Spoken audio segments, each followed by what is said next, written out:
In this life there are no guys without pains. শেষ রহমতে আমি আমার পুকুরে এগুলা মাছ ফলন আল্লাহর রহমতে দিয়েছে, শুক্রিয়া। তো আজকে আমি 15টা গেটে 10,500 টাকা বিক্রি করছি। আপনাদের দেখেন আমি এও কাটতেছি, মানে হিসাবের এও নিছি, তারা মাপতেছে মাছের 15টাই গেট, মানে মৌখিকভাবে এও করা হয়েছে।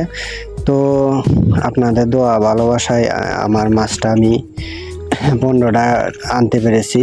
আমার আসলেই শিং মাছটা হলো ভাগ্যের মাছ। শিং মাছ কার জীবনে সবাই মানে চাষি সফল হতে পারে না, কারণ ভাইরাস থাকে। আলহামদুলিল্লাহ, শুক্রিয়া, এখন 5 বছর পদার্পণ আমি এই চাষি হিসেবে, কিন্তু 5 বছরে ততটা লাভ হয় না, কিন্তু 1 টাকাও লোকসান হয় না, এটাই সত্য। তো মাছ মানে মারাইতে গেলে অবশ্যই কিছু টেকনিক জানতে হবে, মানে খাদ্যের ব্যাপার স্যাপার আছে, আরও এও আছে, টেকনিক আছে যে গ্যাসের ডোজ, কোন বালা উপন্যাসক কখন কি প্রয়োগ করতে হবে, এটা অবশ্যই জানতে হবে সবারই।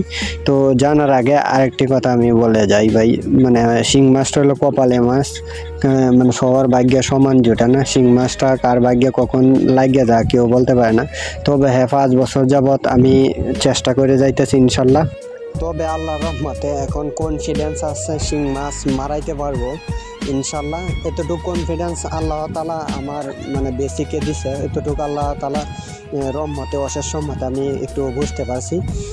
এজন্যই বলতেছি, শিং মাছটা ভাই চাষ করেন, রিস্ক না নিলে কখনো কোনো কিছু বড় লোক হওয়া যায় না। অবশ্যই রিস্ক নিতে হবে জীবনে, যাই করেন রিস্ক ছাড়া কোনো কিছু হয় না। তবে হ্যাঁ, রিস্ক ছাড়া আপনি কোনো কিছুই সফলতার দিকে যাইতে পারবেন না, কারণ in this life there no gains without pains. কষ্ট ছাড়া এই জীবনে কোনো কিছু অর্জিত হয়।